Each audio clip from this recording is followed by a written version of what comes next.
So the first part, we don't need to do it again, do we? Good, good. Okay, motion to accept and approve the consent agenda that approves the following: the minutes of the April 24th, 2017 regular council meeting, city financials for the month of April, Los Llaneras, what he said, Mexican restaurant, Class C, commercial and Sunday sales liquor license, May 18th, 2017 through May 17th, 2018, and language access plan for the City of Independence. So moved. Second. Motion from Hill, second by Kurtz. All those in favor say aye. Aye. Opposed, the same. Motion carried. See, keep forgetting that delay. Motion to approve the claims. I'll make a motion. Okay, motion from O'Laughlin. Second.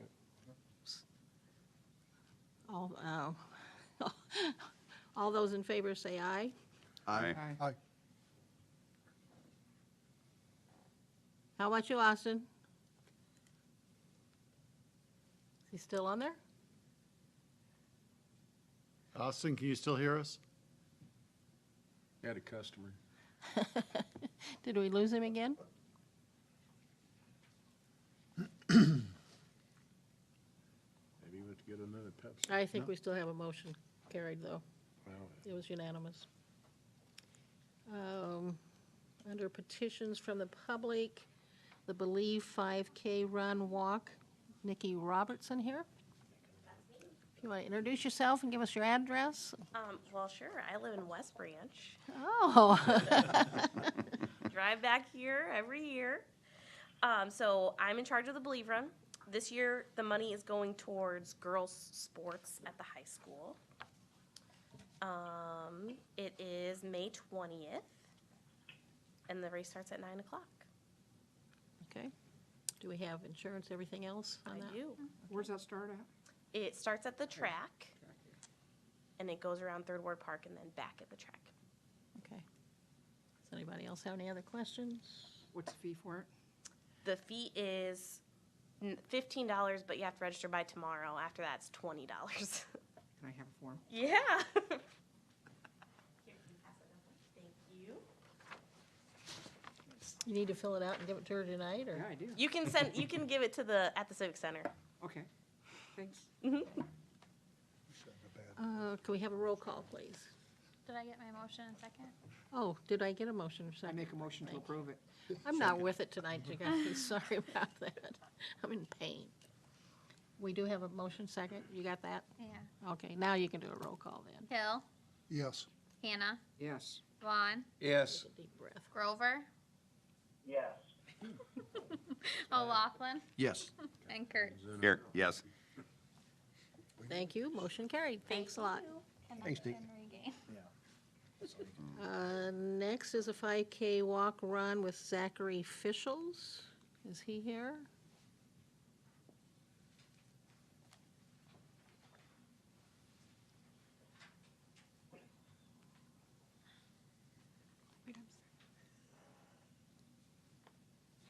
That was one that you said that you didn't have the insurance yet, but you do, they are aware that they need it. Yeah, I let them know after I got their response that I would put them on the agenda for tonight and that we just needed their insurance before the event.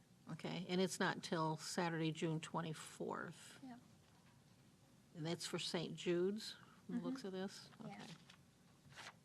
June what? St. Jude's, that's where the money goes to. It starts June what? 24th? June 24th, 2017 is the day of the event. Should we just table it? I was going to say, let's we make a have motion time? that we approve it pending their presentation of the insurance. Is that your motion, John? I'd second that. Okay? So everybody understands what the motion is? They're not crossing First Street or anything. It's It's like Primary- the school complex. maybe. pretty much around the school complex over using Liberty Trail, getting as far east as Sixth Avenue. So I don't see any big issues there as far as traffic and what have you either. So, but you guys want them to present it to you as a council? No, to the city, I think. The insurance. Oh. Okay. So roll call. This is the first time I've ever done this one, isn't it? I think this believe it is. is. Motion to Yeah, I'm- approve present. So you want to read the motion so we know what it's on, or what it Yep, is? a motion to approve pending presentation of insurance to the city. Aye. Hannah? I'd like to see the presentation before we do the vote on Well, she said for insurance, it. any for of it. presenting the It's a new one, it's insurance. not one that we know anything about. So it's approving based on them coming in and presenting it? Because if that's the case, maybe we should put it on another, No, the motion is it's approved pending proof of insurance. So That there'll be was the no motion. presentation based, the way the motion was made and seconded, there'd be no presentation. The only thing that'll happen is that they'll provide proof of insurance to the clerk. okay. So that's what you're voting on. And the map is listed on the website. Right, but it's just a new one that we haven't done before, you know. I'd like to see the presentation. I think we jumped the gun on it. So your vote is no? St. Jude's is a good thing, so I'm not gonna vote no on it, but I like screwed it up, I think, so yes. Okay. Vaughn? Oh, yes. Grover? Yes. O'Laughlin? Yes. Kurtz? Yes. Hill?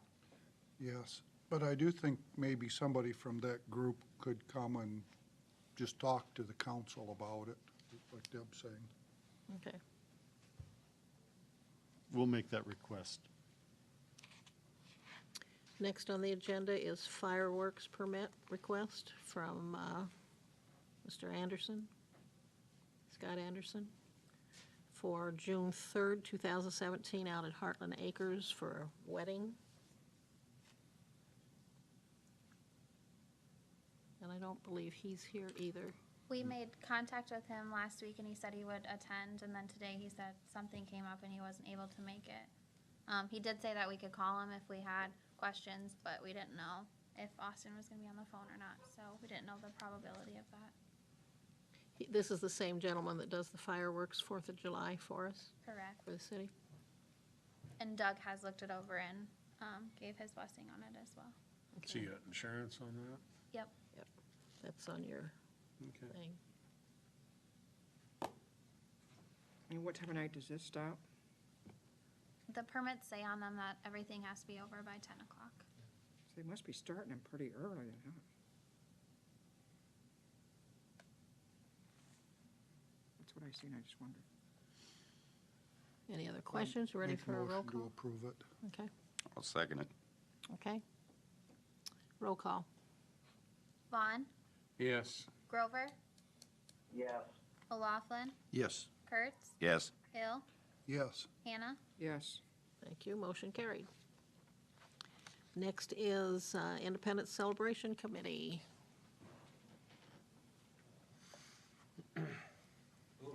Hi. Name's Name? Pete Gomer, live at 2174 Frost Avenue. Number 3, Independence.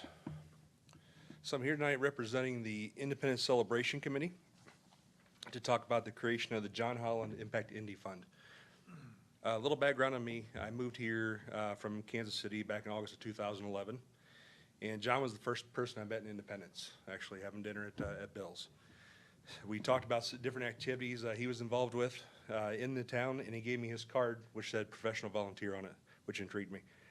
I got to know John well over the last few years and worked with him on several occasions. I actually helped taste the beer that we had for RAGBRAI with John. So we did quite a bit together with ICCI. So all the projects and causes that John worked with inspired me and my wife to get involved in Independence. Following the example set by John, we got involved in a lot of causes. And just like John, we were honored to be named Citizens of the Year by the Chamber of Commerce. So John had a real impact on us, and we want that impact to continue for Independence. To make John's impact everlasting, ICCI, of which John was a founding member, has set up the John Holland Impact Indy Fund. This is an endowment fund set up through the Buchanan County Community Foundation, and the money that comes out of the fund will be used to support community betterment projects and programs in Independence. Examples include the trail system, Parks and Rec, music, schools, educational awards, and beautifying downtown. ICCI will be creating a subcommittee consisting of ICCI board members and select Independence residents who knew John well and what he was passionate about. This subcommittee determine which projects in town will receive the award to further their cause each year. The John Holland Impact Indy Fund is a permanent fund which entitles donors to receive a 25% Endow Iowa tax credit in addition to the regular federal tax deductions. So donors will not only benefit by helping to improve independence, but they will also have tax benefits also. Another benefit of the endowment fund is that it goes on for perpetuity. So this money will impact independence for many years to come, not just one time. So I'm asking the city administration to help promote the John Holland Impact Indy Fund and help us reach our minimum goal of $25,000. Anyone can donate, and there are several ways to donate. You can go online and donate with a credit card. You can mail a check, and you can do it over a 3-year period even.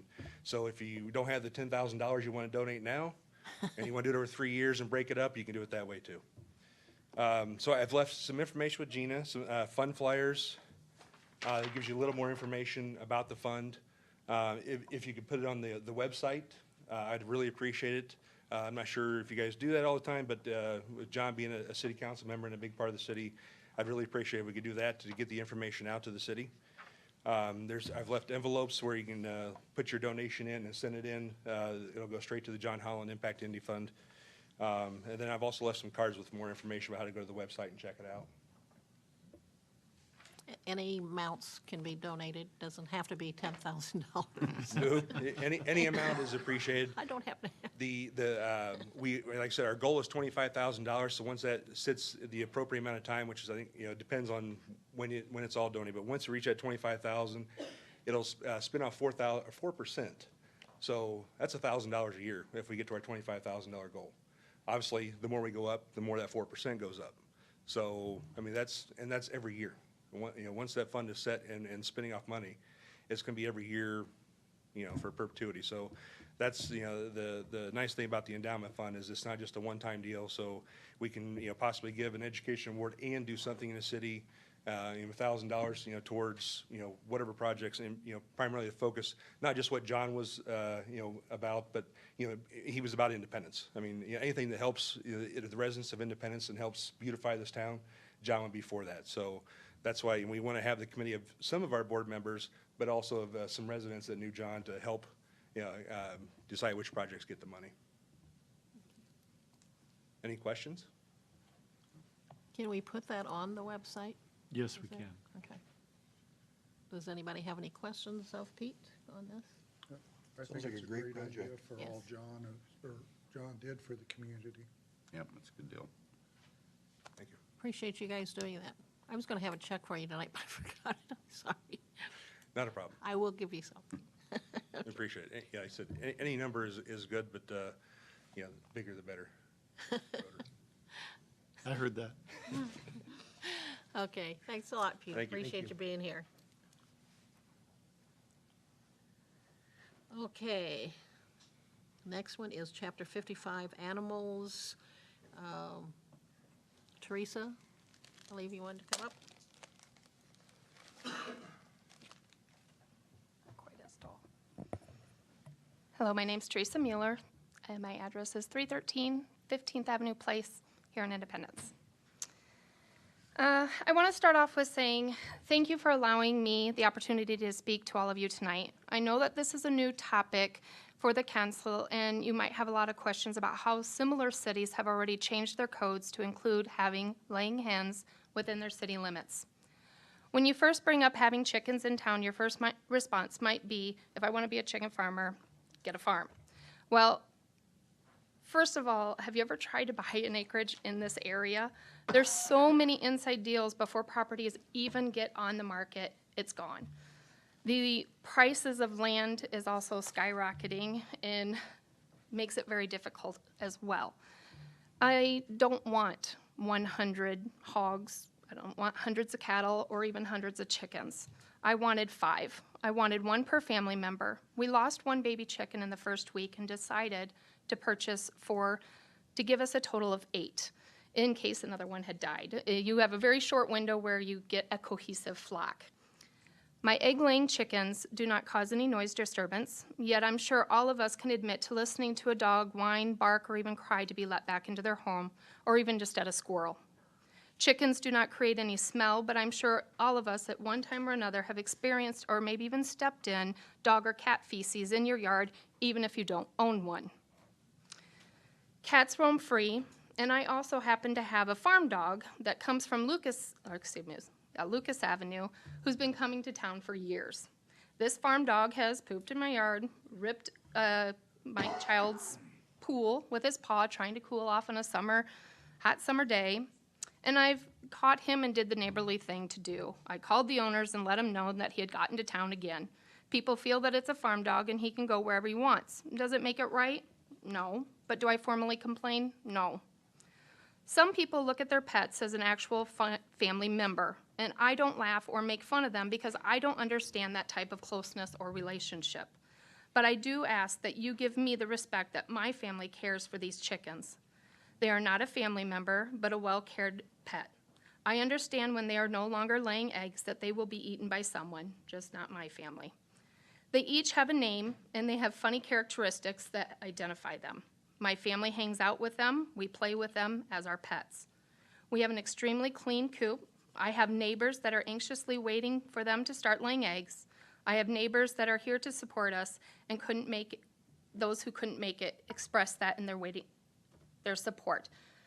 There was some conflict. They were not here, but what I did bring, and I'll pass that around, it just says that, dear Independence Council members, I'm signing this letter because I'm unable to make the meeting tonight, but I wanted to share with the council members that I do not mind Kevin and Teresa Mueller having laying chickens. The chickens do not cause any noise or other hindrance in our community. Thank you. These are my surrounding neighbors, north, east, south, west. I thought about taking this around, getting maybe a petition of that, and I thought we're not at that level yet. So I do have my immediate neighbors and their signatures, their address and phone numbers that I can share with you at the end. I understand that you might think that we have a good controlled situation that doesn't cause any bother, but what about the next family that might not? There are bad apples with all kinds of situations. You have a good dog and good dog and cat owners. You have some people that mow their yards and pick up their sticks, and you have other people that wait until it's ankle high before they mow their yard. My point is you can have a bad apple in every category, not just allowing chickens within city limits. That is not a good reason to deny the idea. Having egg-laying chickens in town is becoming a larger and larger acceptance. Cities as large as New York City is accepting new city codes to allow chickens.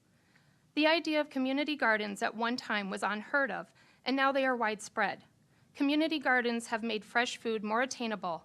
As in the growth of allowing laying hens, it will help increase the availability of organic eggs. The following cities near us have already adopted the new city codes for their towns to allow laying chickens: Dubuque, Waverly, Waterloo, Marion, Cedar Rapids, North Liberty, Iowa City, Burlington, Mount Pleasant, Urbandale, Des Moines, Mason City, Sioux City, Tiffin, Webster City, and this is just to name a few that I started researching. Each of these nearby cities has created their own ordinance. That is what I'm asking for you tonight. I want you as a council to create your own ordinance. You get to set the parameters. You get to set the parameters in which the people will follow. You can set whether there is a permit that must be purchased. You can determine the amount of chickens that are allowed. You can even set the standards on a coop.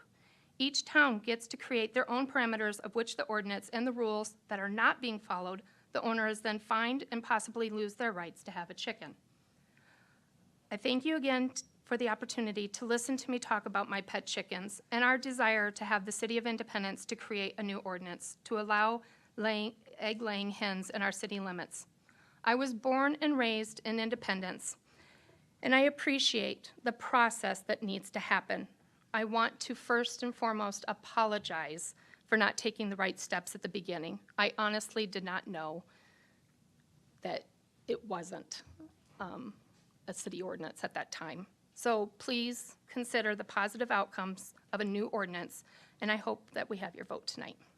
Also, I would like to include, I listed off a bunch of cities, and I talked about, and it can be very general. For example, here's Dubuque's. If you go to Dubuque City Council website, Here's the picture of the chicken. I've got extras I'll pass around.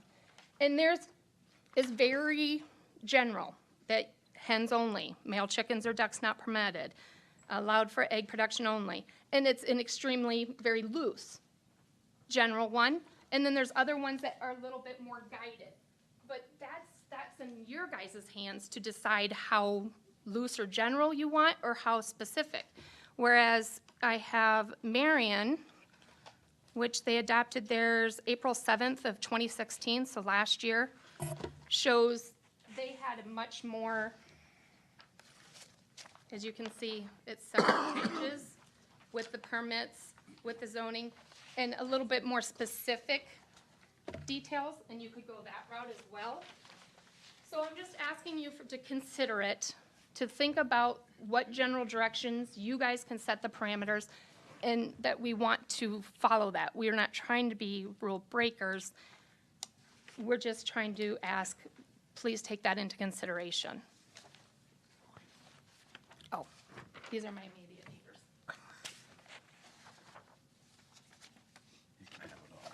Did we say that out? I had a couple others that weren't home yet, and that was a last minute, but that would have been across the street and another one on 3rd Avenue. But that is to my direct east, north and west. Mr. Hupke, Steve Hupke's on there as well. He's 2 houses from me, and he considered coming tonight as well, but he had grandkids there and whatnot. But he talked about a little bit more with ordinance changes and things like that, and I appreciated his input within, the law. And we had a brief conversation about how the whole ordinance occurs too, and so I guess I just am asking that it's not shut down and consider it, and I don't know how that happens at this point. And also, I wanted to say, sorry, I gotta throw this in. Mike was in full support of this as well. That's why he brought it up earlier, a couple weeks ago. He came to my house, he looked at the coop, liked it, and he was in favor, and I'm very disheartened he wasn't able to be here tonight for the vote. I don't know if his vote counts or not, but I think he shared his opinion with you guys as well. So I just wanted to point that out as well. Just as a recap, the ordinance process would involve drafting an ordinance Okay. With the city attorney's assistance, setting a public hearing, which we wouldn't be able to set the public hearing until our next council meeting. It does require 3 readings. The council has the option of waiving 2 of the readings and doing it all at one meeting if they chose. Okay. So that could take anywhere from 30 to 60 or 70 days. Okay. I mean, as far as the process. Right, and that's, I didn't understand that and So they. know what's all included in it, because that is what I think ultimately I'm looking for. You do have a neighbor that complained about it. I did know that, and I brought that up last week. I did 2 have one actually. neighbor that complained about it. What was that? 2 neighbors, actually. I only knew of the one. And the one that complained, I spoke with because like I said, I have the one dog that keeps coming and I like to be neighborly. I prefer, instead of, if you don't agree with it, please talk to me, talk to my face. And this particular one that I know was upset, I definitely thought she was probably the one that wouldn't complain. We share gardens. I have a very large garden. She eats our vegetables and other people do. I really didn't think it was a problem, but she has children that live out of state, and she's retired, and she leaves for weeks at a time. I didn't see her. So I didn't ask her before we got them, and I had talked to the other neighbors. And when I did see her, I went over and I spoke to her, and that's when I found out. And I was like, oh, wow, I didn't think you would even be upset by it at all. And we sat and we visited. We visited for a good 40 minutes or more. And the thing that bothered her the most was we had at that time a red coop. She didn't like it looking like a barn. It wasn't the chickens so much, it was the coop. We have changed our coop. Our coop looks now, it matches our house. It's brown with white trim. I said, if this changes are made, that makes you happy. Yes. Okay. If it's the same one that called me, she's not a happy camper about it. No. She doesn't want it. It was just this last Friday I got the, Okay. She probably wants to be a good neighbor, but she doesn't want the chickens in the neighborhood. Okay. And I drove past your place today, so when you drive past it, can you see the coop from the street? I see little tin buildings sitting back there that looks white and green and, That would be it. We have a double lot. We own from 15th Avenue is where my house is, the 313 15th Avenue Place, the cul-de-sac. And then I own 14th Avenue. So we own from 14th to 15th, but our lot, because we're in a cul-de-sac, is a lot, and then it's kind of triangular, so it's more towards the north side, which does have pine trees and other trees. So maybe once the trees are full, you might not be able to see it, but it is more tucked in. It's back more towards our north side of our patio by the garage, I guess. So I don't know how to answer that yet, because our trees aren't fully developed, and we do have significant Really nice, trees. and you'd be able to see it any time of the year, the way it looked. It was, You think you could? Maybe. you know, I didn't notice the trees were, You would only be able to see it again from 14th Avenue, and that would be before it curves, the building I starts seen, I going drove in north front of again. your place and seen it. What's that? The building I seen, I drove in front of your place and seen it, In front of my house? off to the garage side. There's a tin building there. Okay. In between the White- pine tree, white behind the and pine tree? green and It's not white, it's brown. Must be light brown now. No, it's dark brown. But that's How long okay. have you Sorry, had- I'm not trying to deny. How long have you had these chickens? We got them March 8th. When did you have the fire for your previous chicken coop? April 16th, And how many did you lose at that time? none.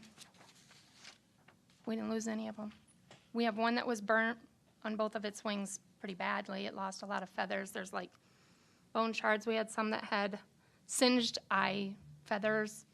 We had one that had a wound on its leg, but I think it got worse post that because he kept pecking at it. But we didn't lose any. We did not, and that was the night that we found out you can't have them. Since then, with the new coop, we have a, and again, this could be put into the ordinance as well. We have a metal conduit that runs the entire length of the coop. So the wires are inside metal, so even if the chickens did peck, they are only hitting the metal. And then off of the metal conduit roof, there's 2 porcelain things that hold the light bulbs, the heating light bulbs. So again, that's not coming in contact with anything that could be potential fire risk. I talked to the fire department to see if there was a request, if they could come and prove that it was a much safer situation and that, and I talked to Jenny, and I can't think of Simmons, and she said that I would have to talk to probably Cook or Wolfco, but at this point, it probably was unnecessary because it had nothing to do with the ordinance itself. You know, worry about one thing first, is what I was told. Because the ordinance as it's written now does not allow you to have chickens. Right, but also the line below it, if you go to 55.05 livestock, it says it's unlawful for a person to keep livestock within city limits except by written consent of the council. So I am able also to request by you guys to personally allow just us to have it. But I don't want, I'm not here at this point to ask just for individual.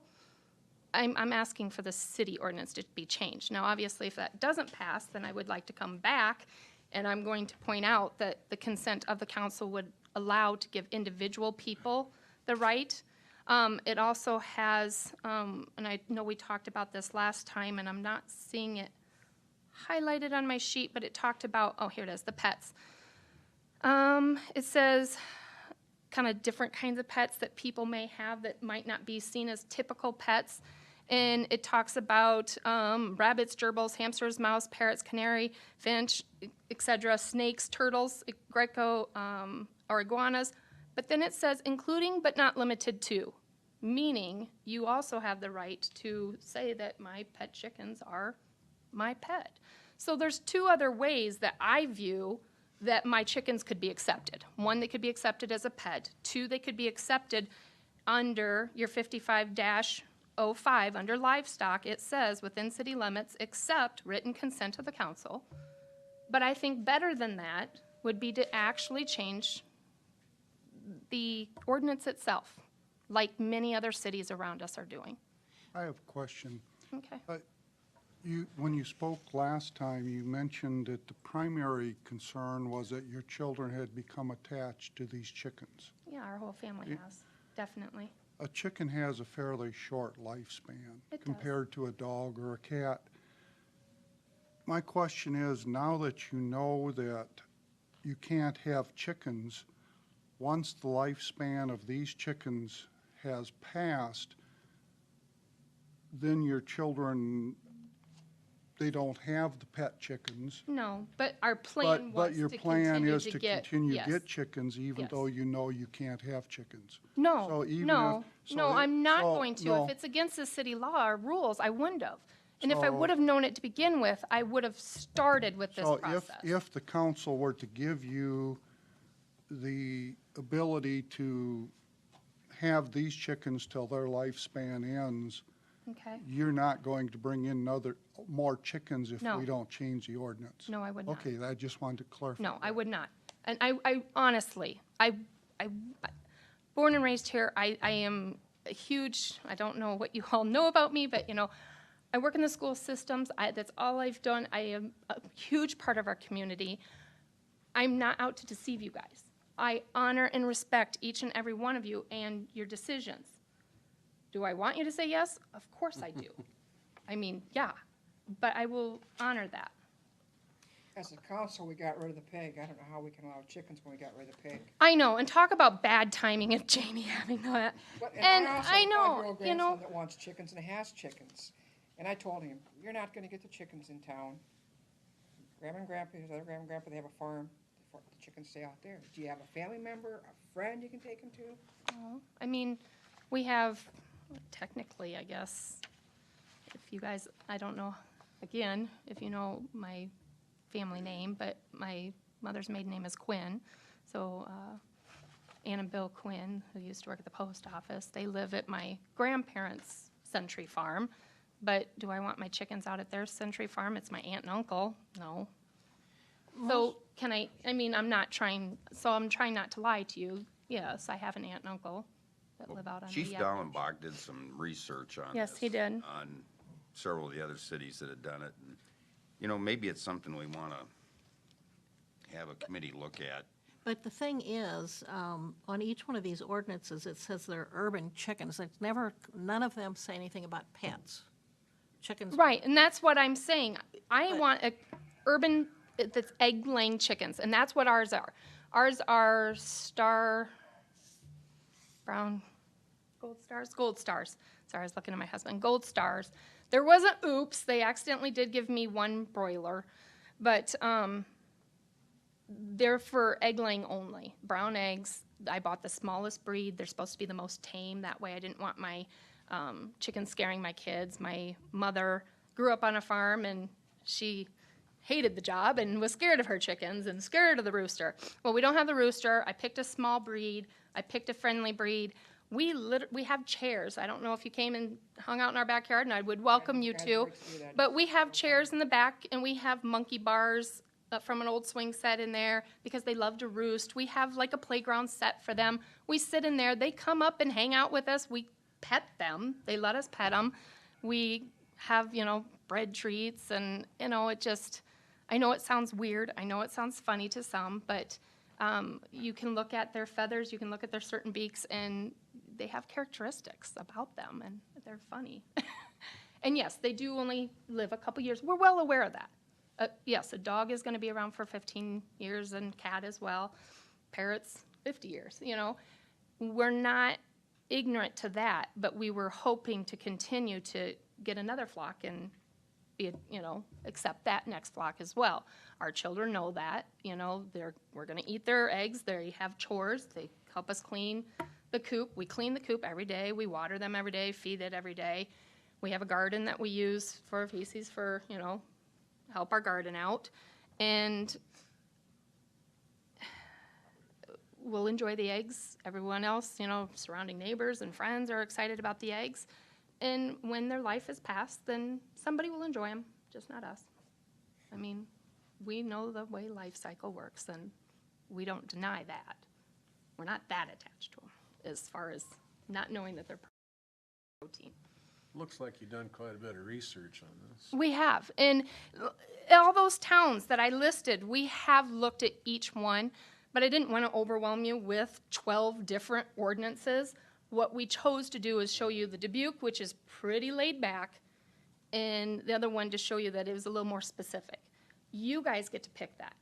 I will follow those rules. I will pay a permit. Some people don't make you pay a permit. You know what I mean? Or some have regulations on the coop matching, ours already matches our house. So what happens with the fact that they're already against the ordinance and shouldn't be at your house? Right. Until we get around to fixing an ordinance. Talking and to have the them. police, when we, I guess technically got a ticket. And I said, well, obviously, we're going to talk to the council, we're trying to extend this, what do we need to do? Because typically you get 30 days. And he said, no, it's 30 days post the discussion being done.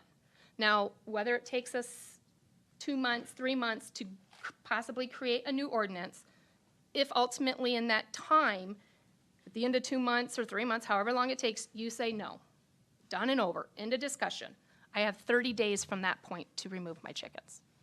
And that is via the police. 30 days from. Post, you guys totally deny me. Once you 100% shut down, absolutely zero chances of me allowing to have chickens, I get 30 days to find them a new home. But in the meantime, if you're spending 2-3 months trying to create an ordinance, it's kind of like a gray zone. I'm allowed to keep them as long as we're working on making it right. I've also heard that there's a lot of people up in the northwest part of town that have chickens, and we just aren't aware of it. We need a chicken police. It's definitely a controversial thing, and I agree it is, and that's why I want it to be brought out. right. I apologize. But- I don't mean to speak over you. But the thing is, some of the people who have these know it's a violation of the ordinance. Some may, some might Oh. not, I don't know. I can't answer for them. I can only answer for myself. I was in shock that night when Mr. Cook said that to me, and I was already shook up because we had fire. We didn't have to call the 911, but we decided it was the best thing to do. I mean, obviously, it was under control before they got there, but if I knew I was breaking the law, why would I call and rat myself out? I mean, think about it that way. So I clearly didn't know that I was technically breaking the rules, but, whether those people know or don't know, I don't know. I can't speak for the other people. I hope they don't know, but I can't answer for them. I can only answer for myself. I'm surprised towns like Dubuque and, what'd you say? Oh, do you want Dubuque, Waterloo, Waverly, Marion, Cedar Rapids, North Liberty, Iowa City, Burlington, Mount Pleasant, Urbandale, Des Moines, Mason City, Sioux City, Tiffin, Webster City. I mean, Waterloo, very close. Iowa City, that's large. They don't have the yards we have. I have almost an in-town acreage. So when you talk about it's, Yeah, but if you did it, we added could do that. it for everybody. I know, and you would have to do it for The worst everyone. part about it is, you've got maybe an ideal place there, and you've got an ideal situation, but I was just thinking about my little place down there tonight about chickens. Good Lord, I wouldn't even have them down, even if I wanted them. There's no place for them, But if we change the law, then legally I could have them there. Legally, you could. But But you again, have to it's kind of use what that, some common sense and, right. The one, I've got a copy of the one from Cedar Rapids, and it requires the applicant has to successfully completed an approved class in raising chickens in an urban setting oh my God. in order to be able to get the Again, permit. each city council gets to decide how And- strict it is. And the house, What did you the major coops in? and stuff have to be anywhere from 10 to 25 feet from neighbors, Right, Some of and them are even again, more, 80 feet. yeah. and again, it's So- each ordinance, you guys get to decide on that ordinance. And again, I obviously haven't taken the class, but as far as where my feces goes, my garden is not anywhere near anyone's property within those parameters. I think some of them that are complaining, it's near their property. Right. Yeah. So the ones that are complaining, once you set the ordinance, then you have the permit they have to file. If they don't file the permit, then Officer Lau is going to be writing tickets for them. I don't have If any you trim chickens. it. You could bring me down to pay all that manure. I need some fertilizer. So do you see what I'm saying is those who don't fit the parameters, who can't follow it, then, you know, they're not gonna, that's where you get to police it. It kind of goes back to my talking about the bad apples. You can get a bad apple in every category. You know, you can't blame me or stop other people who may want to have chickens just because there's some people who might make bad choices, place the coop in an inappropriate place, who might, that's why you guys get to set the rules. You guys get to set the rules to help maybe prevent poor choice making, but not to eliminate it as total and hurt the people who would be solid citizens and follow the correct measures.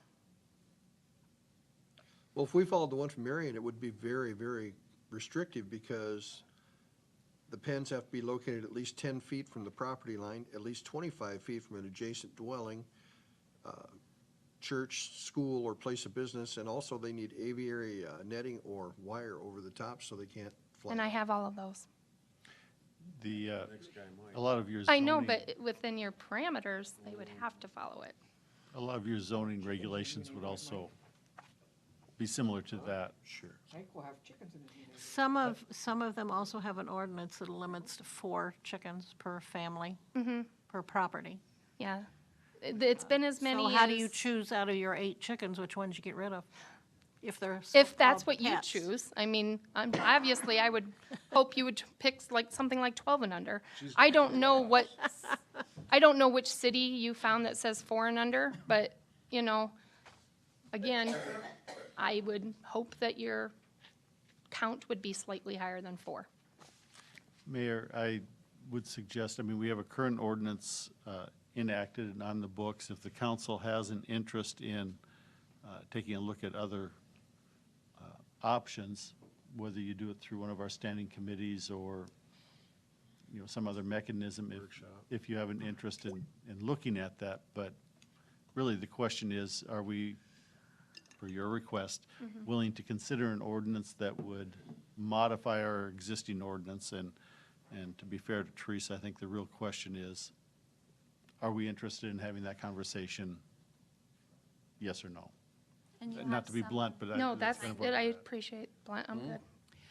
Yes, Julie, did you want to come up? Because you signed in to speak on this issue. I think so.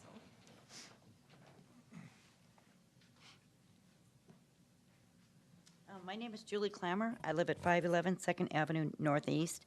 And Teresa, this is absolutely nothing to do with your chickens at all. But I found it very interesting. I kind of got in on the tail end of the pig issue, and Mike seemed totally against someone having a pig. But because someone's got a nice-looking chicken coop, now all of a sudden we've got someone on the city council changing the ordinance, or at least considering changing the ordinance when they already said no to a pig. So I guess my position is not that I'm against pigs or against chickens, is I think once there's an ordinance, I think there needs to be the city council that stands to that and does not make an exception, because as the same rules in City Park, Riverwalk Park, when you make an exception for one, you have to start making exceptions for everybody. And as Bob said one time, there's Pandora's box. You've already got some of her neighbors not real happy. When you say yes to her, now you've got other neighbors that are not going to be happy because somebody else is going to want 1, 2, 3, 10 chickens. And I think when there's an ordinance, not only do you have to look at your personal opinion of your feeling of fertilizer, or whether someone has a nice-looking coop, you need to consider the neighbors that live around there and start also reading, learning, and understanding the ordinance and starting to be consistent with your ordinances. Thank you. Thank you.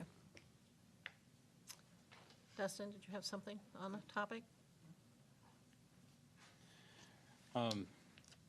After the work session, after we talked about this the last time, I asked Gina to pull up some different ordinances in case you guys decided to go that route.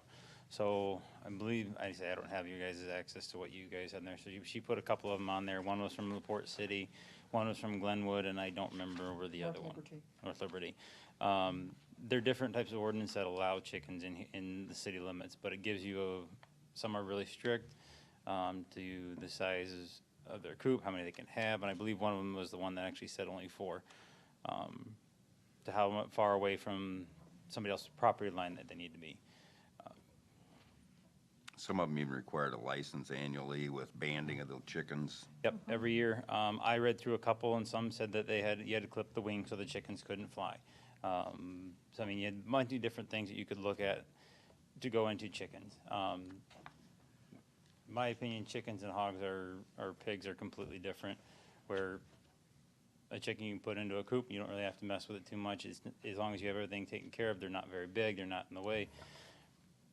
Where the pig that we've had issues with is it getting out, getting into people's yards, rutting things up, actually destroying gardens and so forth. So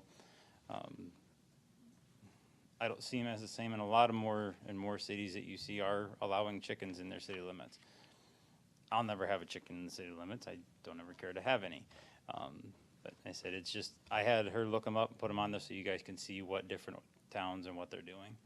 Especially like LaPorte City being as close as they are to us and about a little smaller than the size of Jessup. So, How much time is Brian Lau gonna have to spend on this if we do it? Right now, he can't even keep up with the yards and the junked houses, and we're gonna add chickens to his. We're gonna have to hire somebody to, Chicken police. yeah, well, you know? Lau is busy with the yards in the junk houses, because it's now getting to that point in time where actually he has to get to them. Right. As soon as you get started with them, it takes a long process to get them actually taken care of. Somebody denies it, for instance, the pig thing, it's still in town. We're still working on it. It's not gone yet. So. Is the 30 days up? 30 Yep, days. 30 days are up. And I had an officer stop out there yesterday. Actually tried Saturday. He didn't answer. He stopped out yesterday. He gave him some excuse that somebody was coming to get it that afternoon. Went out again today, still there. So I told the officer that's working right now, he supposedly, the owner is at a track meet. When the owner gets home, he's to receive a citation tonight, as long as we can catch him. That's the thing, is we have to be able to catch the owner. Catching the pig might be different, though. It is, and we'll do whatever we can. That's a process that we have Are to you go gonna through. put him on the squad card? No, we'll find a different way around that one. But still, I mean, I had her look these up, that's why there's a couple of them that are on there, on what you guys decide you want to do. Sorry for the misconfusion of something. When this all came about, I was in Des Moines for training. I got it as an email. I sent an email back to Brinkema and Darwin to have somebody go out and talk to her about about a citation and for giving her 30 days at that time. What I explained to them as soon as the citation was, she had 30 days from that day, not after you guys made through the process. I don't know where the miscommunication came from, but she should technically should only have 30 days from the day of the actual citation that she's given, unless you guys waive the time. And I took that off of what you guys did for Ruther and his pick. So that's where that one came from. So when was the citation issued? I'd have to look it up. Yeah, it was the officer that actually wrote it with me that said, as I said, but that's not fair, I didn't know, I want to fight with the city council to, try to do da-da-da. And he said, you don't have to worry about it right now. Go ahead, as long as it's an active case, it's not until 30 days post it no longer being active. And that is what he told me that Saturday morning. It was a Saturday morning, I'd have to look it up. It Yeah. would have been approximately April 18, 19, 20. I would think it would be 30 days from the point that you're informed that you're in violation of a city ordinance, is all you have, no matter how it's being worked on. 18, 19, 20, yeah. That's what it should have been. Well, I don't know what officer was out there. I'd have to look it up, because that's the first time I've heard that, and figure out what it was that was going on. So, I agree with Dustin, though. That pig was destroying private property. And I don't see where these chickens are gonna do anything. They might, Hey, right. There's still, I'd there's really still like us neighbors to that have are a not happy. conversation, either as committee of the whole or something. Right, And yeah, talk that's- about it some more, do a little more research on them. But the ticker's keeping on ticking, according to what Mr. Dahlbeck just told. well. That's not our up- problem. That's up to you guys. It should be. If you guys want to put it on hold for now until you guys figure out if you guys are going to change the ordinance or leave, or When's the keep it next the way it is. meeting as a whole? And how many more chickens do we have come up into the city in the meantime, and they keep them because of the fact that we've waited before we dealt with it, so. Well, if somebody brings up a chicken in the process of going through that, I mean, it's a possibility, but some already have them now. The minute that somebody brings it up to our attention, that's when we get informed of it, that's when we deal with it. If somebody between now and then decides to bring them up and we get informed of it, we'll go through the same process as we would with any other one. The next committee of the whole is June 5th. If the council's willing to have a conversation at the committee level, which I think would be prudent, I'd also suggest that we make, through the media, through the website, offer an amnesty, if you will, for those that have chickens in town to come forward and let us know. And those that do not notify us, we have an ordinance on the books. I think that, you know, if there are others that have chickens, you have an opportunity to put it out there. I like the idea of the permit, but we can go through more of that. If you choose to have chickens, I think we should know where they're at. But, you know, and again, I did some research, and I can tell you that depending on how broad you want to cast your net, there are ordinances out there for miniature pigs, those under 100 pounds. There are communities that are allowing them. They're allowing pet goats. They are allowing fowl and chickens. I can find ordinances in communities someplace for just about anything that you want to find it for. I don't disagree that there is a way to do that. I just want to caution you and say, I'm not against chickens. I'm not for or against, but at some point, the council has to say, no, we're absolutely not going to do this, or, you know what, we need to take a step back. Maybe it's time that we look at this and expand our horizon, you know, offer an opportunity for laying hens. I'm just not sure where it's going to stop when each individual animals, because I've already had somebody say, well, if we get to keep the chickens, I want a goat. It's like, it's against the ordinance also. This isn't about, this, apples and oranges to me, because the ordinance isn't about the pigs, it was the poultry. Yep.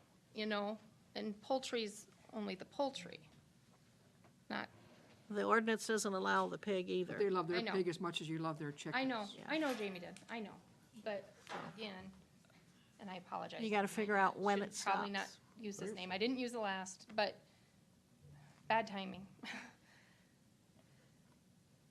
I had a call the day after I was elected with a request within the Southwest for chickens. To have chickens? They wanted chickens. They moved from Iowa City here and wanted chickens. And you You'll let have them, some and in you the let them know you had an ordinance against them? So did they get bring the chickens? No? Haven't got no eggs yet, have you? When I was running for office, I had my neighbor ask me, how do you feel about backyard chickens? And I said, well, I hadn't really thought about it. Yeah, it's more popular than I would have ever thought. It is something that's growing, and, It's and, huge you know, growth. as you're pointing out here, there are several communities that have addressed it. Again, I'm not lobbying one way or the other. I just think that Now you in got, the interest of time, you should, I mean, if we want to discuss it, we won't resolve the issue tonight. right. I would like to point out, you know, also, one more plea is you say, oh, there's some neighbors who might not like it. Well, there's a particular neighbor dog that I don't like that's barking all the time, too. Do we get rid of all dogs because there's one dog that might be constantly chained? Or sometimes you see certain dogs that are chained in through the winter, and your heart breaks seeing these poor dogs not getting love and attention and out in the freezing cold. But do you say no dogs because there's some neighbors who don't like dogs? If the dogs are not following what the ordinance is, and the owner is not taking care of their dog in the right way, then that dog Right, should be and the same gone. thing with the chickens is what I'm saying.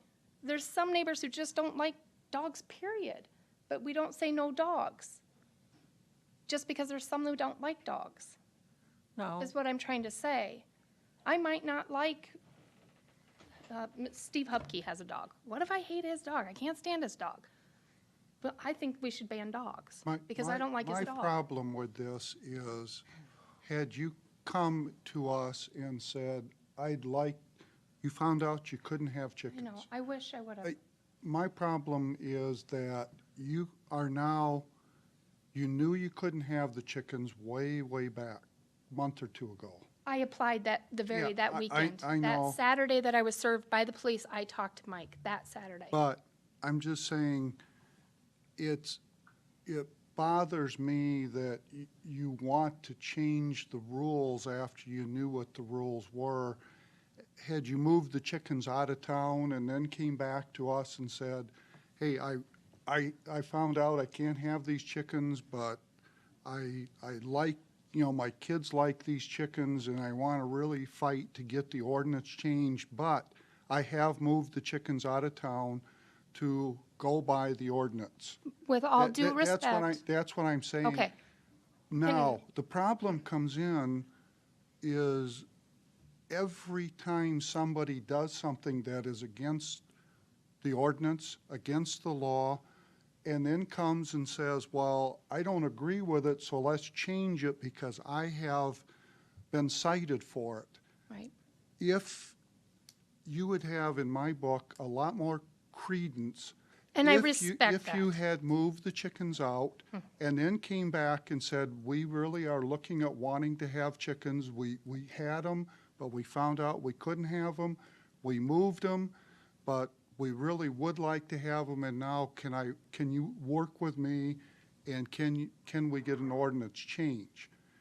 You've talked about working in the school district. There are rules in the schools there that is. people have to follow. You don't always agree with them. Mm-hmm. But because somebody comes up and says, I want to change this rule because I've been caught doing this that I'm not supposed to, pretty soon, nothing has any ability to be informed. And that's my problem in society, is that we change the rules all the time. Every time somebody does something, we change the rules so that they don't have to suffer any consequences. Now, what are we telling your children, that when the rules are one way, but I don't agree with them, so we're not going to follow the rules. We're going to keep our chickens as long as we can. We're going to try to have the city change the rules. Does that teach a good lesson to living in society I have with group? two strong points, and with all due respect, first, I didn't know, and I've made that very clear. Now, listen, I do know now, but the day I was served on April 18, 19, 20, I didn't bring it, I don't know. I'm still not at my 30 days. So technically, I have a few days. I could remove them until you guys finish your process and then bring those back. So I haven't gone behind your back and purposely cheated and lied and kept them and tried to be sneaky. I have my 30 days. My 30 days has not passed. One. Two, the second I found out that I was not supposed to have them, I went to Mike and said, what do I need to do? So I don't think I was being sneaky and deceiving and showing my kids that I don't have to follow the rules, I'll change the rules, because I'm still within your guys' 30 days. I could, at my end of my 30 days, and it sounds like, due to Mr. Dellenbach just telling me, fine, I have until the 18, 19, 20, it is on my door. I can remove those. I will remove them at my 30 days, since hearing now that that is the new rule. I was told I had 30 days post you guys saying no. So I didn't think I was trying to make my own rules or trying to break the rules and then change it for myself. I was following the rules. The officer that Saturday morning told me I have 30 days post you guys ultimately denying it. I wasn't trying to do as you accused me of. Excuse me, in all due respect, when you had the fire Yes, and the fireman told you you weren't allowed to have chickens, yes. you turned around and built another chicken coop. No. Not You right have away. in your yard. Until, yes. How long? Okay. Did you I come, do Did agree. you come at that point and Okay, try to get it changed? when- Rebuild it in order to keep chickens you knew I you agree. weren't allowed to have. I agree. So in that point, you are itself is correct. what points what Bob At is the fire, saying. he did tell me, 30 but That's- days was enough. It has nothing to do with 30 days. Well, it does. At the well- point that you were told you couldn't have but them. I am given 30 days. But the fire happened on Tuesday. What am I supposed to do with 8 chickens on Tuesday if I don't have a coop? Take them to the neighbor that's in the country where they're allowed to have, because to rebuild that chicken coop, knowing you weren't allowed to have chickens, it was against the ordinance, rather than going the proper channels I of suppose. getting rid of them and then trying to change the ordinance in order to bring them back, would have been the lesson the children should have learned and anybody else in town would have learned at that point. I But to apologize. turn right around, and that's part of where some of your neighbors are upset. You turned right around after being told you couldn't have them and rebuild a house for them. True. True, very true, which is the part where it bothers me to think we keep changing ordinance for individuals, and where is it going to end? Carter, as a city attorney, have you dealt with chickens? No, it's, I've been hearing about them, but no one's, in our 15 cities, no one's wanted chickens.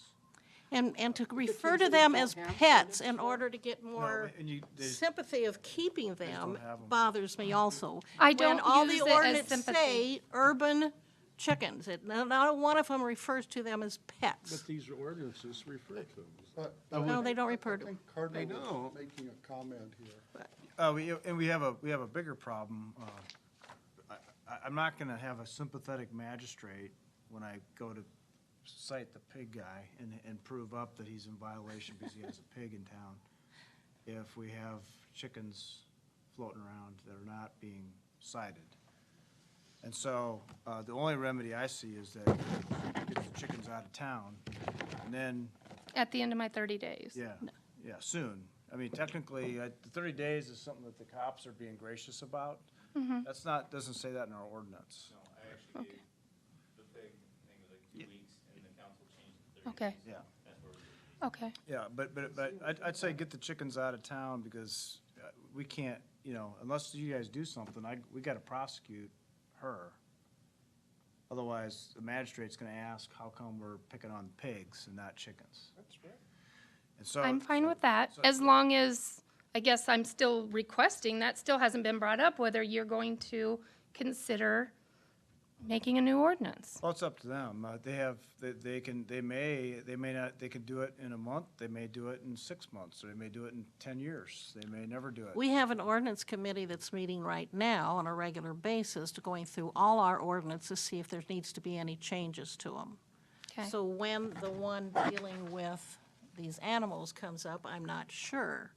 So it may not be 30 days from now. The bottom line is, there is an ordinance. You were informed when you had the fire, you weren't allowed to have them, and turn around and build another chicken coop in violation of the ordinance. Yes, I agree, but we And did there's it as, nothing in we the needed a home ordinance that for, says you're they allowed were 30 burnt where I days. didn't have a place to once- put them. Nothing in the ordinance says you're allowed 30 days once you're pointed out that you're in violation of the law to get rid of them. There's nothing that Okay. allows that. And Accepted. the only thing she could do is, when I was reading the agenda for tonight, I thought you were gonna have it under chapter 55 as a possible permitting, but I don't know if she's asking that or not tonight. That's Of I've heard- course, I've I'm heard you say you asking, aren't I said, twofold. I don't know the process, so of course, first fold, I would rather change it for all residents. But if not, I'm gonna ask for individual permission.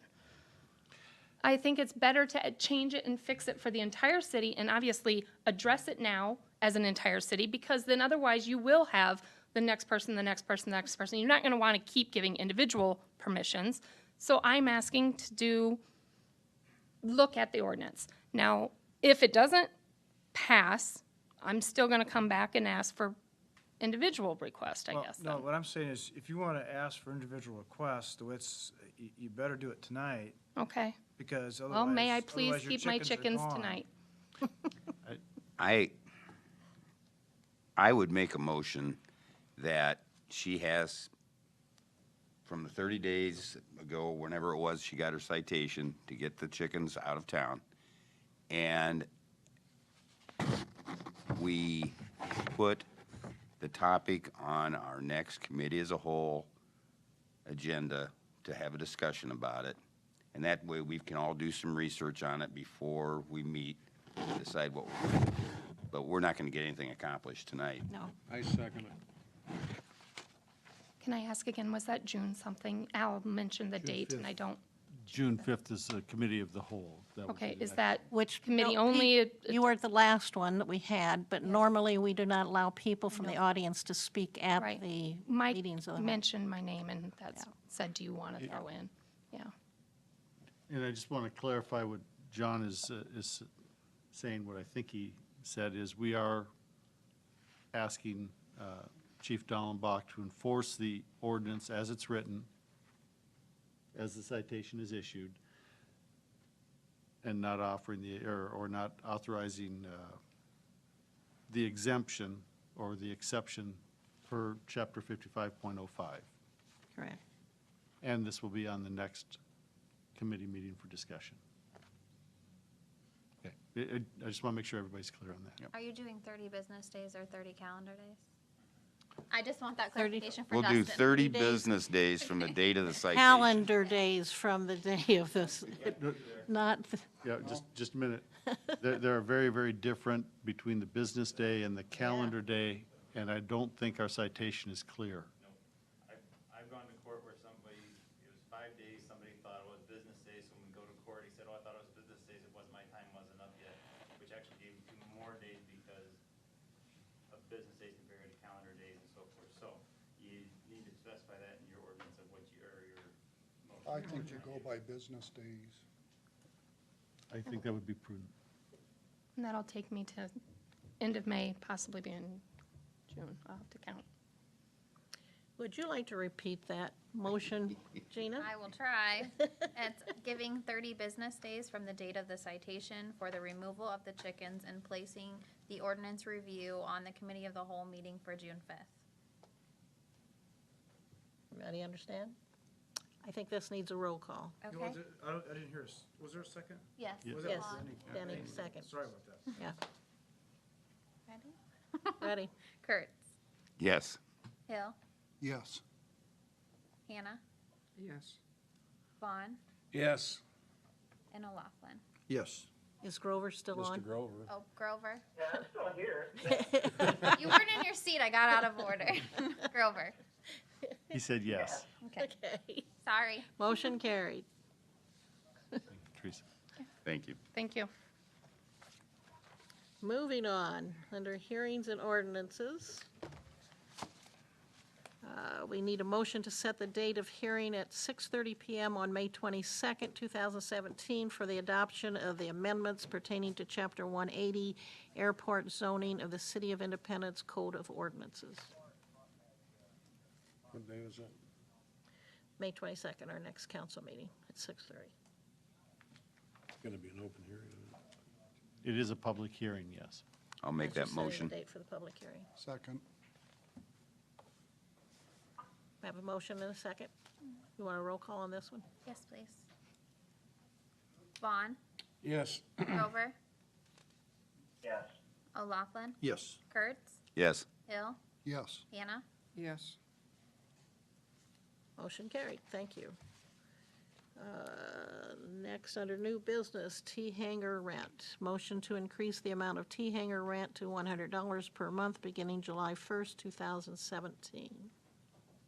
This is a $10 per month increase. The current T-hanger rent is $90 a month. How long has it been 90? 3 years? I think, yeah, 3 years we had talked about. I think so.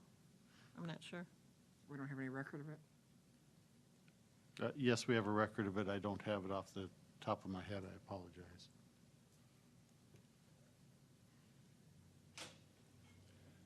We, at $100, we're still very competitive with surrounding airports. It's not a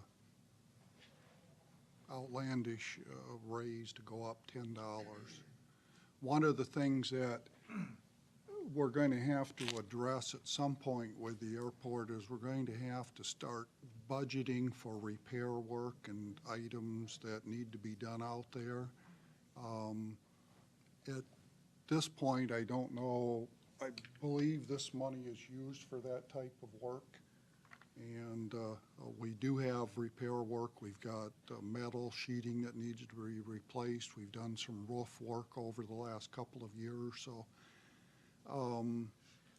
you know, we felt as a committee it's a reasonable amount. Denny, I don't know if you disagree or agree? Agree? Okay. Has it been that price for 3 years, Denny? Excuse me? Has it been that price for 3 years? Oh, before, $90, wasn't it? Yeah, Has but it how been long 3 has it years? been Oh, it's $90? been all of 3. Yeah. I don't know how far back, yeah. I remember I was on the committee when we raised it to 90, so Yeah. it's been at least 3 years ago. Yeah, that's, So did I hear a motion and second on this Yep, particular one? I'll Okay. make a motion, we do that. I'll second. Okay. Roll call. Grover, Yes. O'Laughlin, Yes. Kurtz, Yes. Hill, Yes. Hannah, Yes. Vaughn, Yes. Thank you. Motion carried.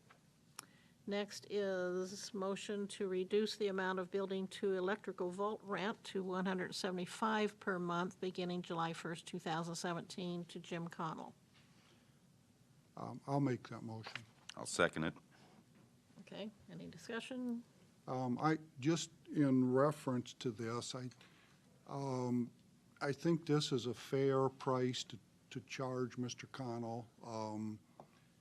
Maybe it's not a going rate price, but he's running a business in that building, and he has done a lot for the airport.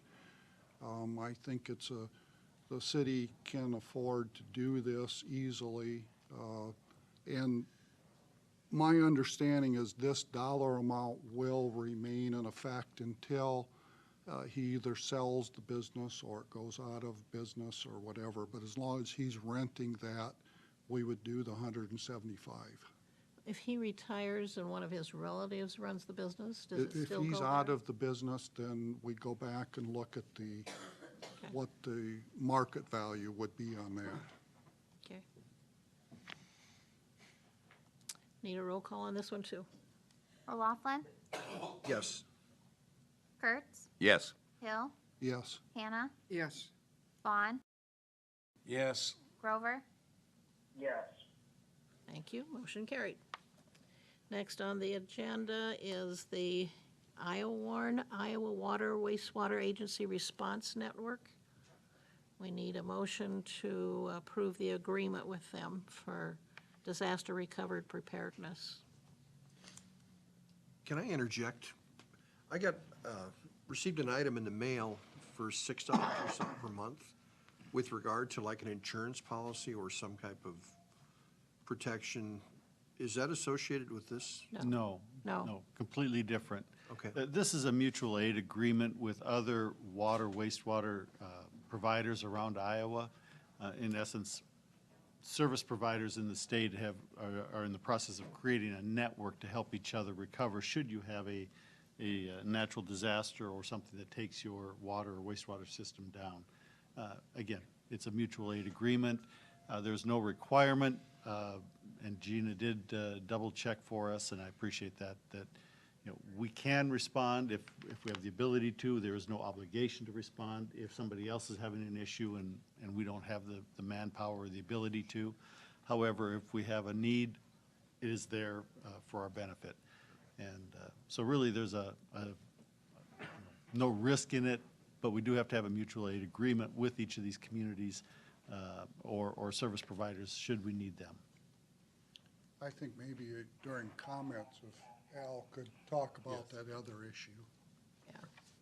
That's the pros of this. Is there any cons to this? I haven't found one. The biggest drawback would be if we had some kind of a financial obligation annually or a commitment to respond, which we don't have. It is strictly voluntary. Well, the issue Mike's talking about, it sounded like all we heard about that was pros, and I'd like everybody to be able to listen to my voicemail. They got the letters on Friday, and I got home Saturday, and my voicemail probably holds a half hour or so many calls, and it was full. Yeah. And that we'll discuss at the reports at the end of the meeting. So I don't want to sit here and clarify vote that. on something that we find out No. later. There's a repercussion for it. Right. No. This is totally different from what that was. I make a motion, we accept it. Okay?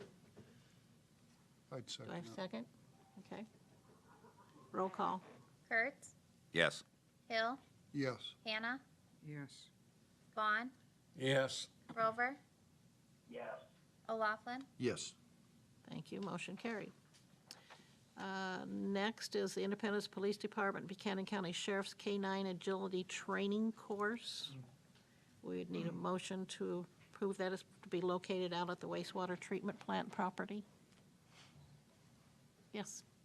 Just here for any questions, if you guys have any questions or anything about it. I know we've discussed it a couple of times, and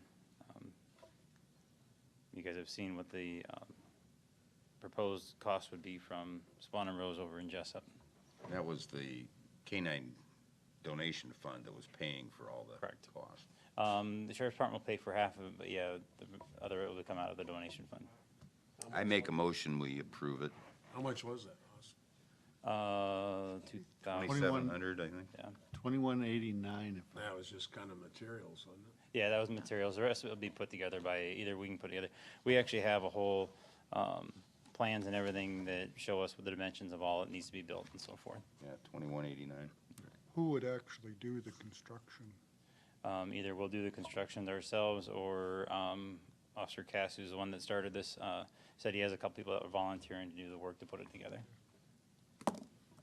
And this is going in with the sheriff, so the sheriff department's paying for this, or is that the same, sheriff's money goes into this same fund? No, the funds are K-9. separate. It would be Okay. paid half by us, half by them. Okay, okay. Did you make a motion? So we do have a I'll second that. motion? I hope you're keeping up on who's motion, who's seconding, Gina. Yes, ma'am. Okay, thank you. Roll call on it, please.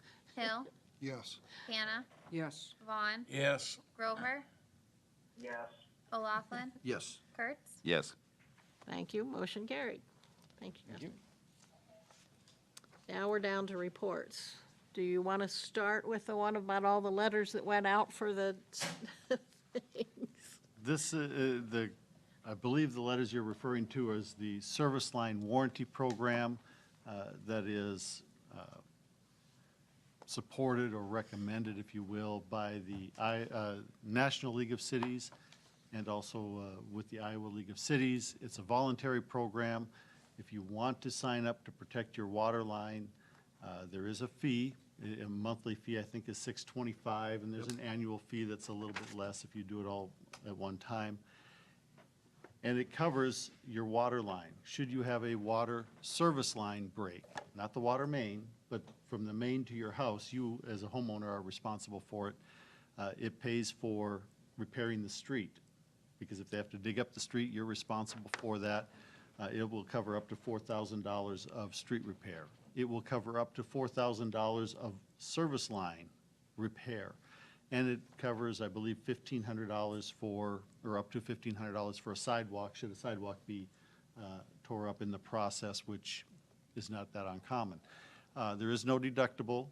It is strictly voluntary. If you feel like you have a service line that is prone to freezing, that would be covered. If it's a galvanized line or a lead line, and I don't know how many lead service lines we have, but really the Flint, Michigan thing comes to mind with the number of homes that had lead service lines, which is the homeowner's responsibility. Those would be covered under that scenario. So to replace their lead line that wasn't cracked or broken would be covered under this agreement? I would want to go back and look at that, but I think that's one of the driving issues that, I mean, they offer the same program for water, for sewer, and then they have an in-home program as well that would be part of this. The letter that went out last week or the week before was strictly water. But I'd go back and double check that, Mike. I went to the website and I didn't notice that.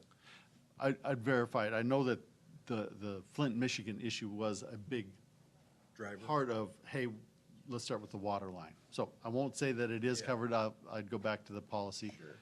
Emphasize very heavily, it is strictly a voluntary program. The council did remove the licensing royalty that normally would go with this to reduce the cost to the homeowners. There is nothing that comes to the city. It all is strictly for the insurance on the water lines that you're looking at. Again, lots of comments that I had heard. The emphasis is it's voluntary. You have no obligation to. It is credible. They will use local plumbers first if they can find local plumbers. That is their preference because of obviously the cost to them. If they have to bring somebody from out of town is much higher. So their first preference is local plumbers. We did give them a list of names that we were aware of for potential.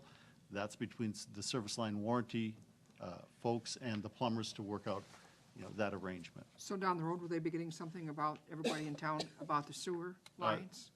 I anticipate there will be a similar program for the sewer lines. I did have one lady come in to visit us, ask questions about, is it legitimate? I appreciate the concern. When I explained to her that it is a water line, she talked about her sewer line. I encouraged her to talk to them because they do have a sewer line program as well. One of the biggest complaints on my answering machine was that we let them use the city logo. And that we probably shouldn't have done that, because what stops any insurance company from town or anywhere coming in and saying, well, you let this company use the city logo, so I'd like to use yours? And that we allow it. That was one of the big comments. People did think it was a scam. And there's, somebody went to, as much as went to the library to get on the website, and they said there are things that aren't covered on this, which it was put to us that just everything's covered. But this is the only service line protection program. Well, that's probably not true.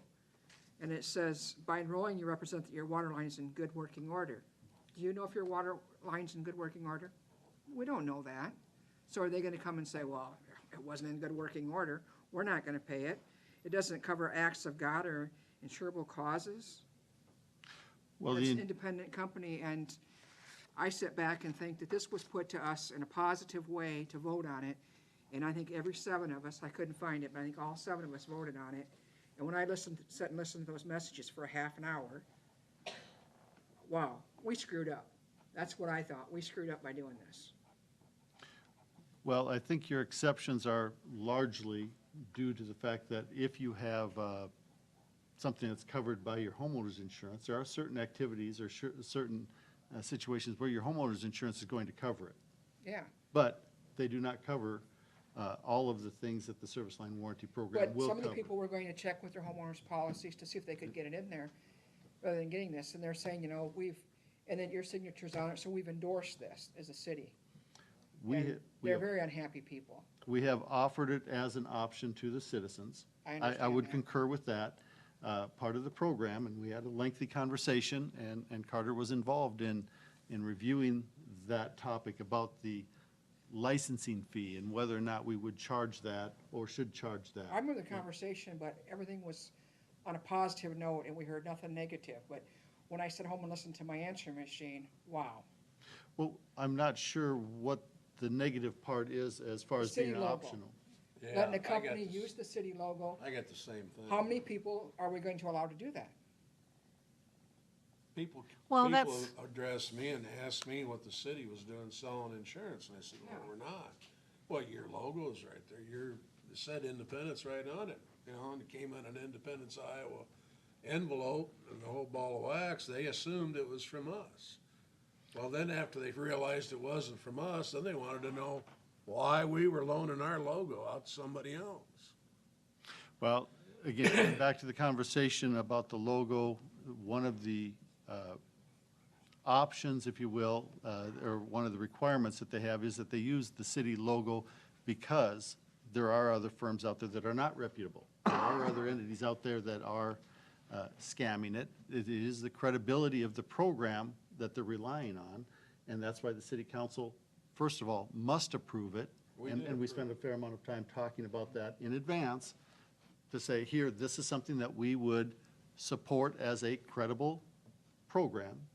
Again, the National League of Cities and the Iowa League of Cities have both said, this is a credible program, they are reputable.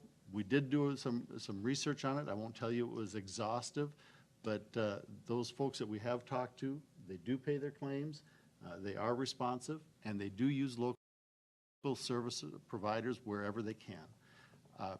Are there bad examples? I haven't found one. I'm sure that anytime you have somebody that provides as many policies as these folks do, somebody's not happy, but I haven't found it. It's too early to have a claim on it. You never know how good an insurance company is until you have a claim. Their main gripe was the fact that we let them use our logo. Well, That's the only complaint so but we knew that, and as Al We said, approved it, I know we did. the thing is to avoid, I mean, how many times do you get material in the mail that says this is an official, and you open it up and think that it's the IRS or it's some government agency, and you end up it's some bogus thing.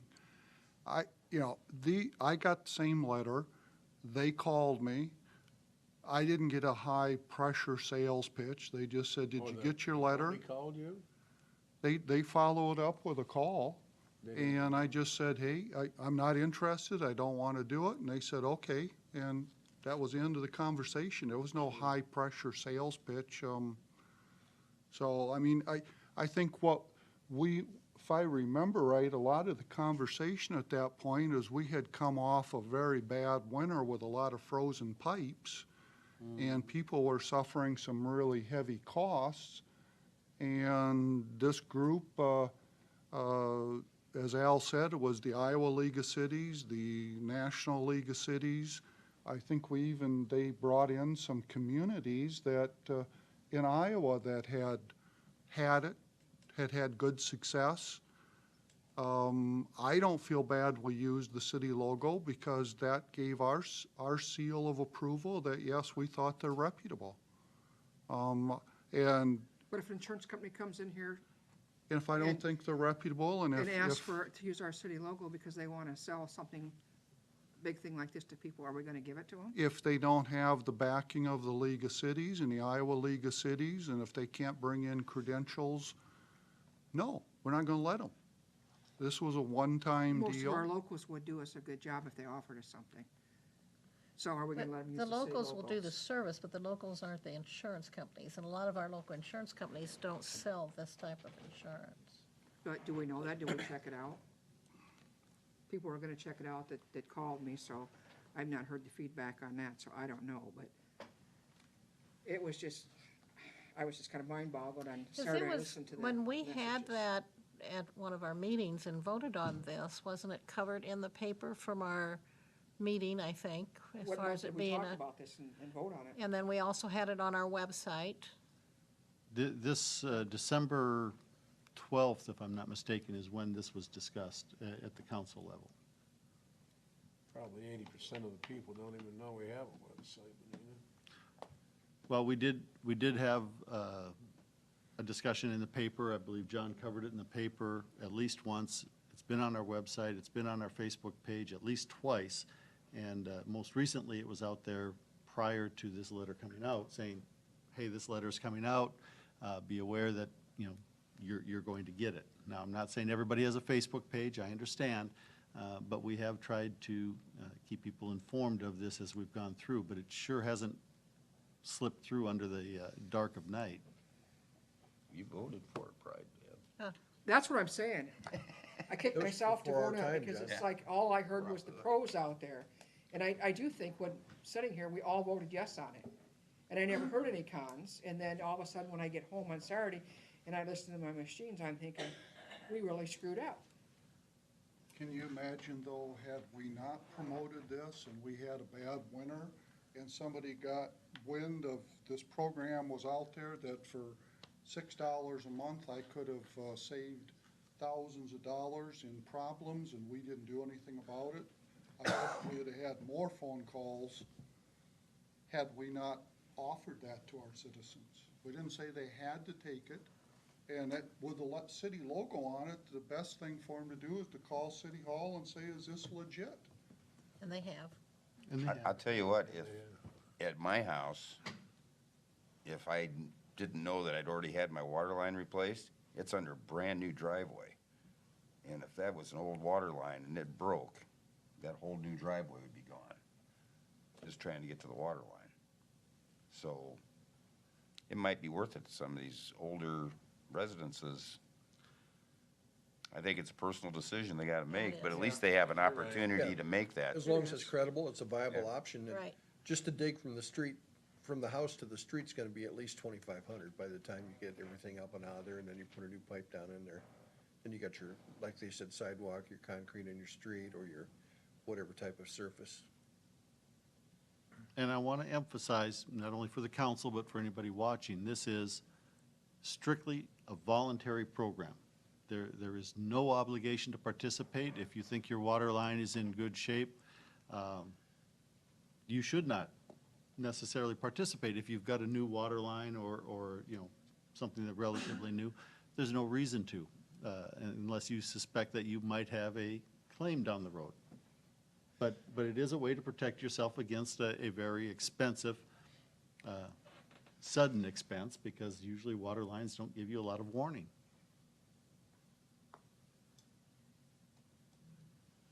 Okay, I'm sure it's going to get covered in the paper again, isn't it? Make sure that they think they're gonna get 2 more letters. There will be another letter coming out, a follow-up to this letter, toward the end of May. I was not aware of a phone call, but, they will send another follow-up. I think there's a total of 3 letters in this campaign that will come out on the water service, and I would guess that you'll see a very similar campaign on the sewer line. And anybody who has Orangeburg and knows that they have an Orangeburg line would probably want to sign up for this sooner than later, because we know that Orangeburg is going to fail, and it's expensive. Just a It's matter much of deeper when. than water. I'm not sure what they're asking is if my water line's already broken and I sign up for it, that's kind of called fraud. So I think that's what they're saying. Do you know that your water line's broken? If you do, then you're not going to get it paid for now. Allegedly. Okay, is there any of the committees that had any reports tonight? None of them have met, I don't think, so. None of them have since our last one? Okay. Dustin, you're the only department head. Do you have anything else you want to add?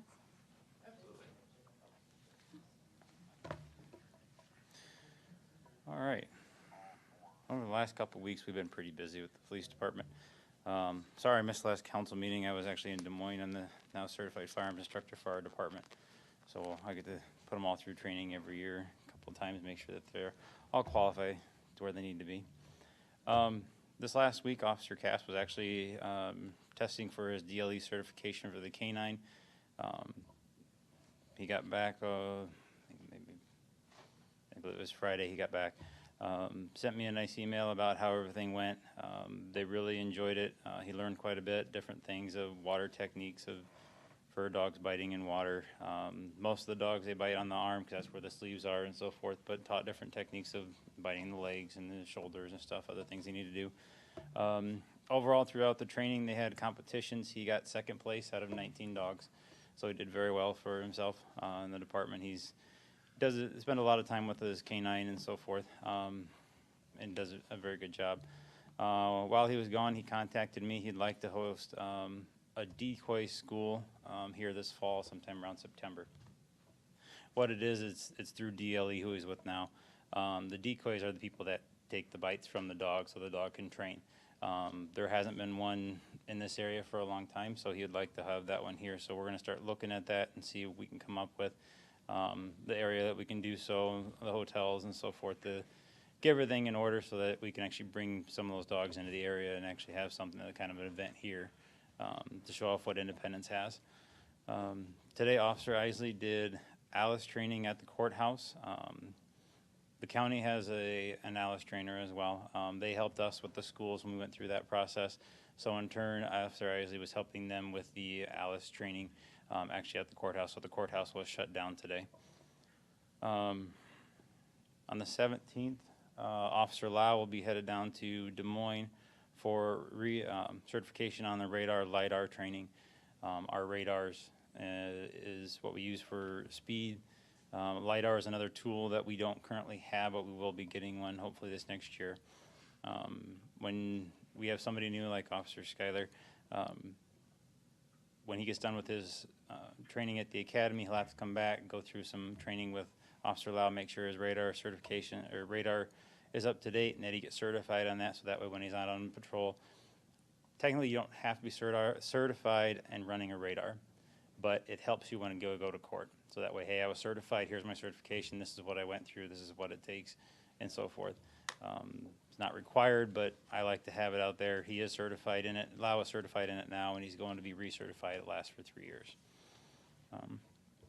Starting tomorrow, I'm actually going to East Elementary and start teaching a junior achievement for East Elementary. I have one class currently. They asked me to participate in this. I was happy to accept. I told them whatever class they wanted me to teach would work out great. Just so happened my daughter's class is open, so I'm going to be teaching my daughter's class on this junior achievement. It's a program that's set up to show kids how different careers, how money works and so forth, so they kind of get an idea of how their parents go about paying bills, how they save and so forth. So something that I can actually work. I got about 9 different classroom times that I get to spend with the class, teaching them different things for about an hour. The agility training course that we looked at, I said that's another training course that's going to help out with the canine. Currently, Officer Cass travels up to Waverly for this training because we don't have a training course around here, the group that he's with. With having that here, once it's up and running and looks good, there's a possibility of also bringing that certification, that training that they have, because they travel around different areas to actually do the training. Once we have it up and running and everything's working well, we have the ability to bring that training group here to Independence to bring more dogs into the area, more officers to actually show what Independence has and bring some more things into the area. So I'm really excited with the stuff we've been going on through in this last couple of weeks, and can't wait to see what the summer brings us. So, Officer Schuyler, he tests for the Academy for Cedar Rapids on June 1st, and he will start June 12th. So starting June 12th, he will be gone to the Academy down in Cedar Rapids. He'll be traveling down there every day for that and coming back. He will be off on the 4th of July, so we'll have him around here on the 4th of July helping out with parades and so forth. Not quite sure what I'm expecting to do with him that day. I might set him on day shift so they can actually be around with me and see what's going on, how the 4th of July works and so forth. So, Very good. Thank you. thank you. John, would you like to start tonight as far as council members? Anything you'd like to report? Mike Lanius and I are going to be getting together with Mark Luloff and Bob Beatty to work on some preparation for the Wapsipinicon Upper Wapsie River Watershed Authority Committee to see what we can do with some possible flood mitigation type things within the city, but we're going to get a couple of the citizens on it also, but we're working on that right now. Very good. Thank you. Anything else? That's it. Bob? Just wanted to put in a plug for InDetail. I've had some computer issues at home, and I just wanted to say those guys really, they just do a nice job. They're friendly, they get back to you quick, so I wanted to just say that. The other thing is on the police station study, I've got 4 citizens that have agreed to serve. I'd like to have maybe 3 more citizens, so if anybody would want to either call me or call the mayor and give them your name, probably end of June, we'll start looking at that. So that's it. Okay, very good. Deb, do you have anything? The only thing I was wondering is why we didn't do the engineers tonight, or We or wanted, the- we wanted to have full council because we knew Mike and we weren't sure about Austin at the time, so. So it'll be up probably on the next agenda. That's all I have. Anything else? Denny? Short list tonight, nothing. Nothing? Mike? I wondered how much the waste management was going to increase. 3%. 3%? That is the bill to the city. Okay. And the contract, the current contract allows for up to 3% annual inflationary increase. This is the last year of that contract, and one thing that we do have to do is start having a conversation about where are we going, or, is it time to revisit that contract? Are we happy with it? But just so you're aware, this will be the last year of this contract. Last year as far as calendar year, fiscal year? Fiscal year, it takes effect July 1st. Typically, Okay. cities, counties, and state. So, I mean, It's a June. starting. June 1st, yeah. The one that one will be the last year starting July, okay. Correct. Okay. Anything else? Mike? Do you have anything else? No, that's, Austin. Austin, do you have anything you would like to share? I'm down our names for basically the entire month. Are you coming back eventually? Eventually, I finally found out where I'm gonna be when I come back, so, I will actually be at the Blairsbury store when I return. And you're going to take the second and fourth Mondays off from there, right? I'm going to do my best. Okay. I'm gonna work with my store manager, because we have a provision in our employment code that I think is state law, if I remember right, that says elected officials get time for service off. Very good. But other than that, that's all I've got. Obviously, next meeting is what, the 22nd. 22nd? I will be calling in again. Okay. All right, thank you. Yep. Carter, do you have anything? Just a couple things. The legislature got together and changed some laws, and a couple of them may apply to us as far as weapons in City Hall. I don't think it does. I think our current ordinance is okay and legal, but I'm gonna make sure, so I'm researching that. And then the other thing we're looking at is fireworks. We need to maybe address, we do have a fireworks ordinance, but we need to tighten it up based on current state law that's changed again. Those are the two projects I'm working on. That's it. Okay. Gina, did you have anything? The girls and I are just watching the budget very closely, getting all of the new parks and recs and seasonal people started and getting all their paperwork and orientation done so they can start on their seasonal jobs. Friday, Al and I went to an HR training event that was really great. We learned some stuff about doing interviews, and then we learned some more information about OSHA. This is the second training that they've targeted regarding OSHA, so it looks like it's a hot topic for now. They did a little bit of talking about how important the performance evaluations were and the role that they play, and then as well as a little bit on the new bargaining unit laws and maybe how that could affect us. They're not really sure yet. And that's all I have. Okay. I would like to interject, I guess. Saturday, I discussed the $102,000 backfill that the state is in the process, or both sides are reconciling. And it does sound as though it is gonna happen, that the money will be Available? appropriated for the Good. local municipalities, based on Todd Pritchard and Nate Bolton. There were two legislative people that I discussed it with. Good. Let's hope. Al, what do you have?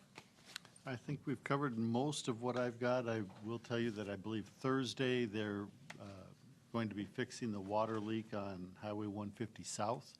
So there will be flaggers on 150 most of the day, because they're going to try and dig it up, fix it, put it back, but the concrete will take, even the fast-setting concrete will take 3 or 4 hours to set up. So we will be down to one lane on Highway 150 South on Thursday, if everything holds true. We are working on a water leak detector. Mark is borrowing one from Waverly.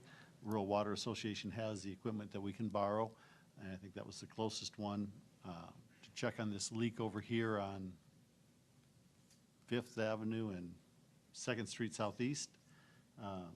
There's a lot of question about where that water is coming from, because they're not convinced it's coming out. They're not convinced the leak is where the water's coming out of the ground, I guess is the concern. And there's a lot of utilities in that corner. So we're going to see if we can't track that up before we start digging. But Mark is aware of that as well. And the steps, the concrete steps at the wastewater treatment plant that were in such bad shape are going back in. They're currently, Iowa Walsall is out there forming them up right now. They had to tear them down to solid concrete where they had something to build on. They found that, now they're putting it back. They've had to put some support columns in underneath it, which was an interesting project for them, but they bucketed the concrete in 5-gallon pails because of where it's located and the access to it. So, but that is coming along and should be done, I hope, by the end of the week. We are cautiously on track for the pool opening on May 27th. If the weather cooperates and everything continues on track, there's another progress meeting on Thursday morning. It will be very, very tight, but at this point, we haven't heard anything to change that date. The pool inspector is scheduled for May 19th, and Bob can't really start anything as far as the city side of it until after the pool inspector gives us the go-ahead and they can turn the pool over to us. So a lot of anxious moments right now, but it looks like it's coming along pretty good. Sounds like he's not having too many problems with lifeguards this year. We seem to have a good pool of lifeguard applications, which the last couple of years has been pretty thin. I think the end of this week is when he's going through the hiring process. We'll know more by the end of the week. Talking at Rotary, we had National Honor Society, and several of the gals were really excited about being the first to work at the new pool, so I thought that was kind of neat. I hope that doesn't wear off for 10 or 15 years. Yeah, really. And we're still working on hopefully having our grand opening on June 10th, unless something comes up weather-wise where the pool doesn't get opened up or something, but that's our goal. Do you have anything else? That's what I have. I had a thing that I had pictures and poppy proclamations, so the American Legion Auxiliary will be out this weekend, or the weekend of the 19th, 20th, and 21st, collecting donations for their poppies. One of the things I wanted to remind people of is our ordinance on the grass clippings not being in the street. We're just now starting our lawn mowing time, and I'm already seeing several places that people are blowing their clippings into the street, businesses and individuals. So I want a reminder to everybody that it's not allowed. If you do that, you need to sweep it up or blow it back on your yard or whatever needs to be done, because that is a violation of one of our ordinances, of putting street clippings or lawn clippings in the street. So other than that, I don't have anything else. So I will ask for a motion to adjourn. You got it. I always do. Second? That varies, Bob, tonight. All those in favor say aye. Aye. Opposed, the same. Motion carried. Good night, Austin. Night, Austin.